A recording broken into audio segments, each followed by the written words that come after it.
Meu nome é Madeleine Farias, eu sou delegada de polícia do Rio de Janeiro há 12 anos e eu usei a minha força mental para passar no concurso de forma muito rápida.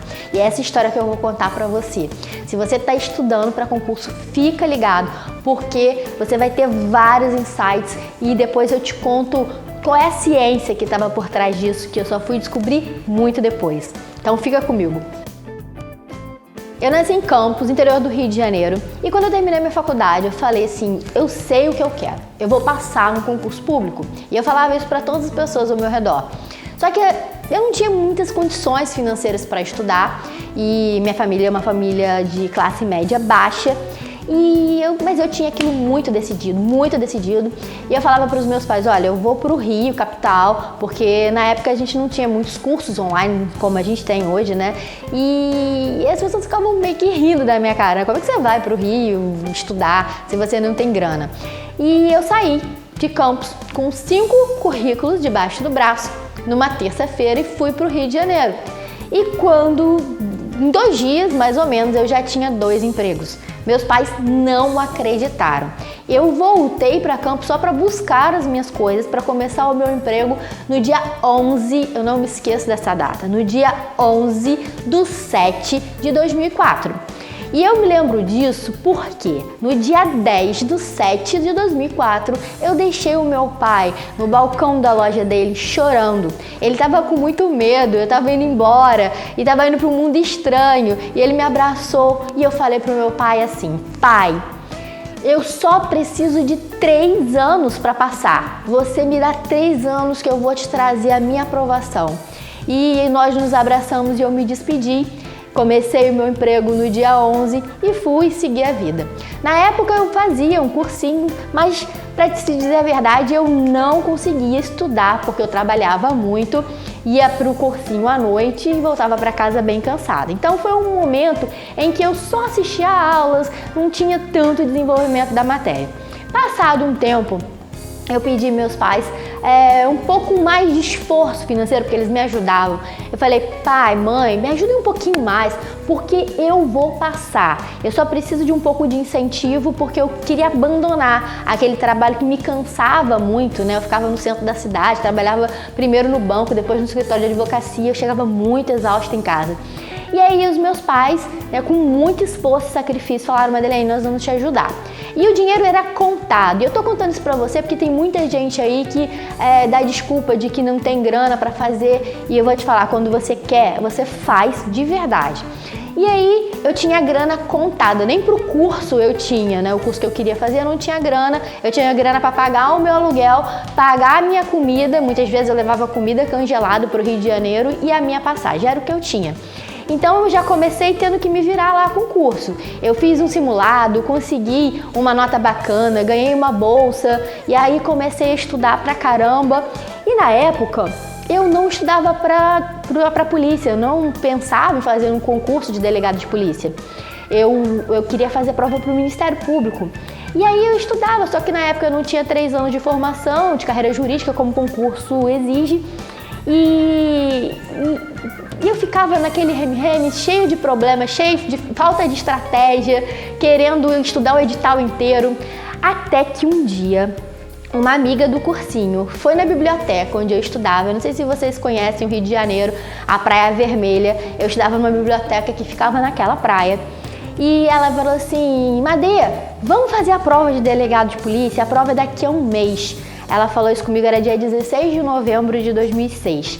E eu falei, poxa, Fabi, não vou fazer, porque eu vou sair do meu edital, até porque eu não tenho 3 anos. Eu nunca estudei medicina legal na vida, eu não sei nem por onde começar. Aí ela falou, deixa de ser boba, menina. Ela na verdade, ela falou um palavrão, eu não vou repetir aqui. Ela, deixa de ser boba, menina. Você faz a prova, vê no que dá. Aí, quando ela falou aquilo, eu falei, poxa, meus pais estão me ajudando no maior sacrifício. Eu nunca fui para uma segunda fase, né? Eu só tinha feito 2 provas e não tinha passado da primeira fase. E eu falei, pô, eu vou tentar. E foi um momento, aí ela foi embora nesse mesmo dia, eu saí da biblioteca e fui até a praia.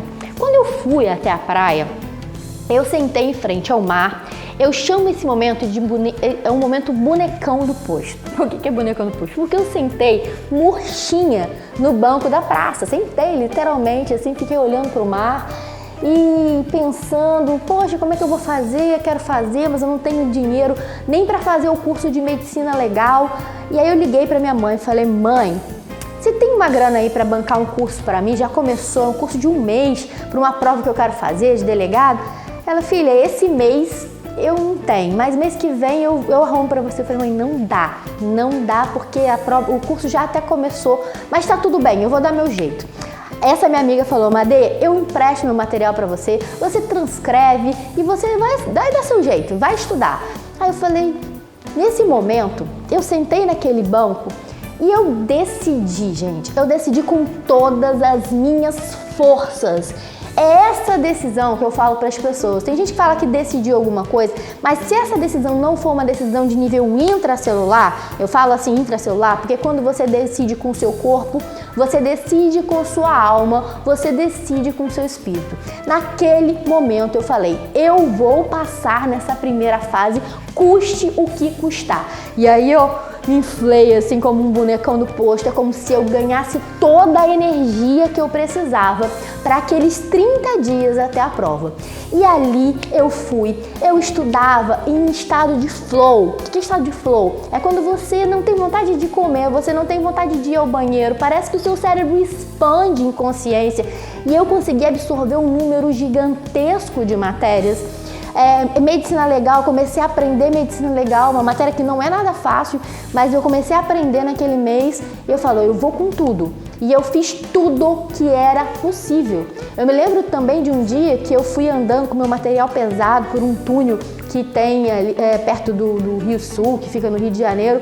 Era um túnel sujo, eu estava cansada e eu chorava, mas eu chorava com uma sensação de eu tô dando tudo de mim. E eu tenho certeza que essas lágrimas, elas vão virar lágrimas de sorriso, né? Porque eu tenho certeza que eu vou passar. Era uma convicção tão grande que aquilo ali alimentava os meus dias naqueles 30 dias. Então, eu comecei a estudar 12, 15 horas por dia.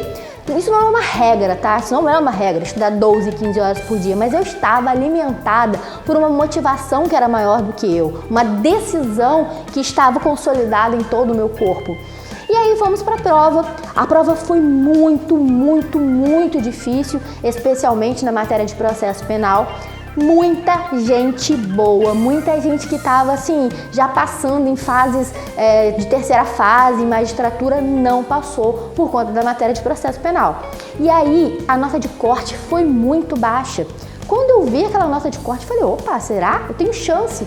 E aí eu vi que em processo penal eu tinha passado. Eu falei, caramba, na matéria que todo mundo perdeu, eu passei. E quando saiu o resultado, eu tinha perdido por uma. Pelo gabarito eu tinha perdido por uma em direito penal, porque eu precisava fazer a média de 50% em todas as provas. E aí eu falei, pô, eu vou fazer um recurso.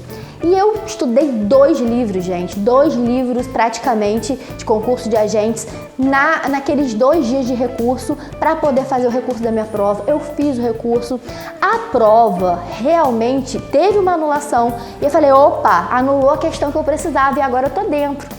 Só que quando veio o resultado, eu não estava dentro. Alguma coisa tinha acontecido. Pela minha contagem, eu estava dentro. Pela contagem do concurso, eu não estava.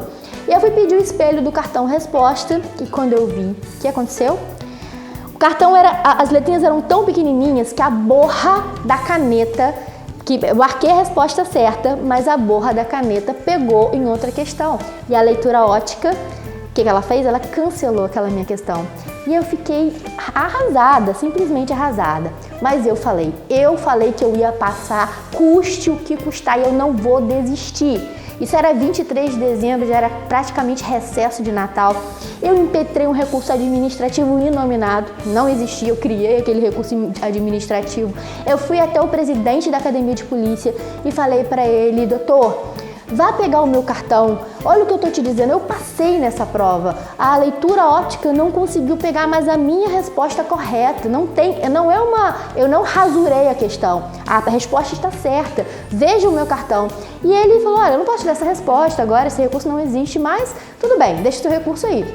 E eu voltei para minha cidade de Campos, passei Natal com a minha família, mas eu estava tão certa que eu ia passar, tão certa, que eu continuei estudando, muito forte, cada vez mais forte. E aí quando saiu a segunda fase, a nota da segunda fase, saiu também a resposta do meu recurso administrativo.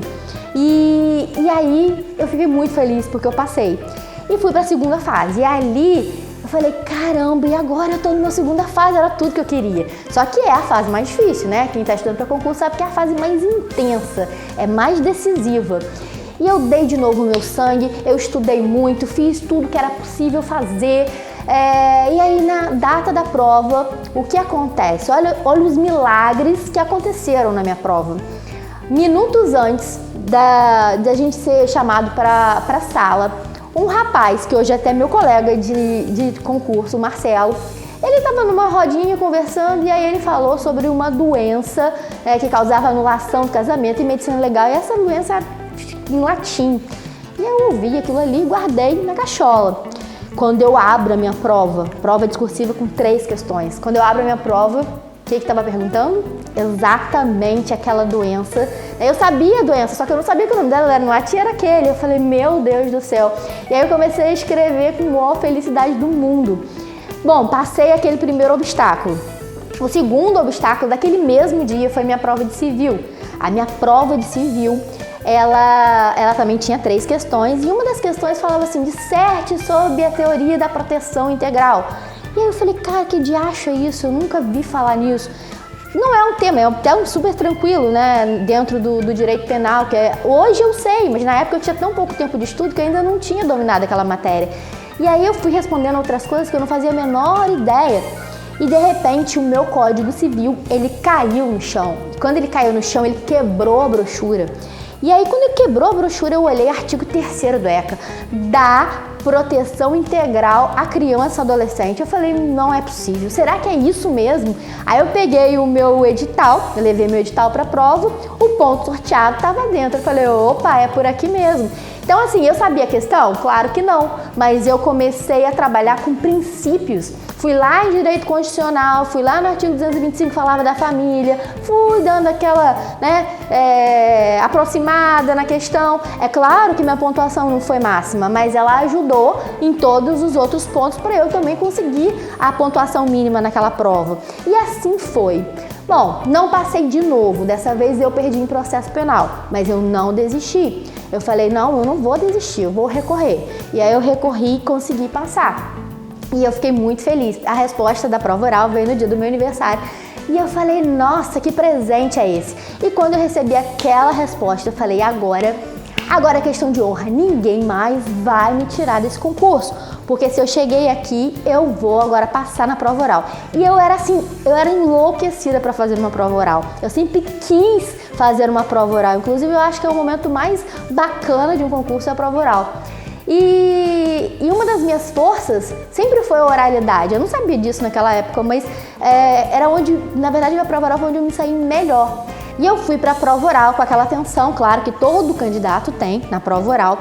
E aí, mas eu estava decidida e eu enfrentei tudo. Eu me lembro que caiu um ponto em medicina legal, novamente, que eu não sabia nada, que era doenças mentais, mas aquelas aulas lá da minha amiga, eu já tinha uma ideia. O professor falou assim, ó, se você não souber nada sobre a matéria, você estuda o artigo 129 do Código Penal. Eu só gravei aquilo, eu acho, porque eu decorei o artigo 129 do Código.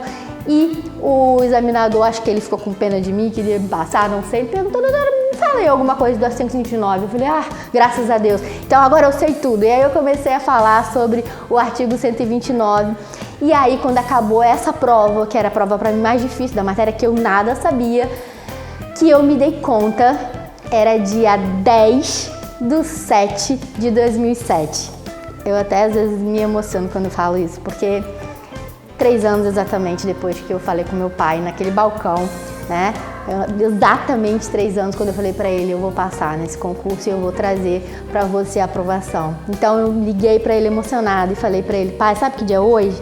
Ele, não, eu falei, é o dia que eu te falei lá 3 anos atrás que eu ia passar. E hoje eu posso dizer pra você que nada mais me tira desse concurso, né? A prova oral, pra mim, era a resposta que eu precisava de que eu já tinha passado naquele concurso. Tem outras fases, mas ali pra mim eu já estava aprovada.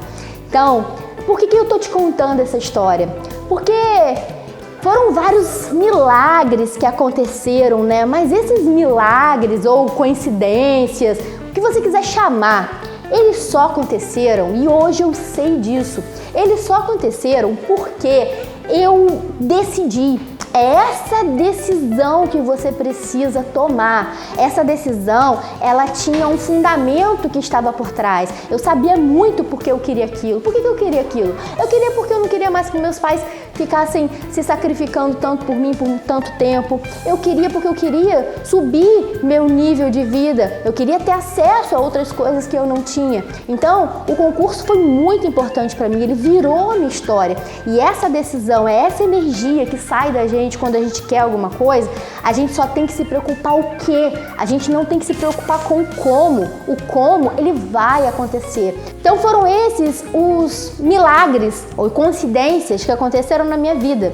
Eu atraí o Marcelo para perto de mim, ele me falou praticamente a questão, o meu código caiu, muitas coisas aconteceram nesse sentido, né, de eu ter aquela informação de decorar o artigo 129 todo, que foi o que me salvou na prova. Aí você pergunta, Madeleine, é coincidência? Não, isso não é coincidência. E eu posso afirmar para você hoje que isso não é coincidência, porque o nosso racional, ele só enxerga através dos nossos 5 sentidos, mas o nosso subconsciente, quando a gente coloca a emoção numa decisão, ele libera energia, e essa energia que é liberada do nosso subconsciente vai buscar as coisas, vai buscar as oportunidades, vai buscar as pessoas para solucionar aquilo que a gente quer. Então, você não precisa se perguntar ou se preocupar com como. Decida o que você quer fazer. Foque toda a sua energia. O como vai acontecer de formas que você nem imagina. Tome essa decisão, faça um pacto de vida com você. Torne passar no concurso a sua prioridade. Saiba por que você quer passar. Eu tenho certeza que seus estudos vão ser potencializados e você vai conseguir fazer a virada da sua vida, porque concursos mudam vida. Ele mudou a minha vida, né?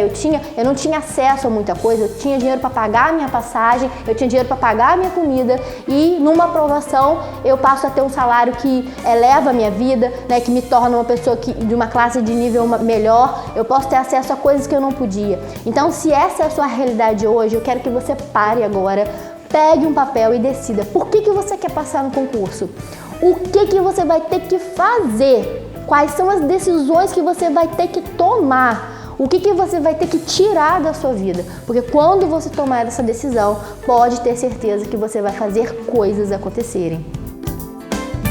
Então, se você está estudando para concurso público e você acredita que passar em concurso é difícil, eu vou te dizer, você precisa trocar os seus drives mentais. Você precisa entender que existe uma forma rápida e simples de passar. Claro, com outras estratégias, mas se você fortalecer a sua mente, você vai sim fazer uma virada de chave na sua vida. Então esse foi o vídeo de hoje. Meu nome é Madeleine Farias.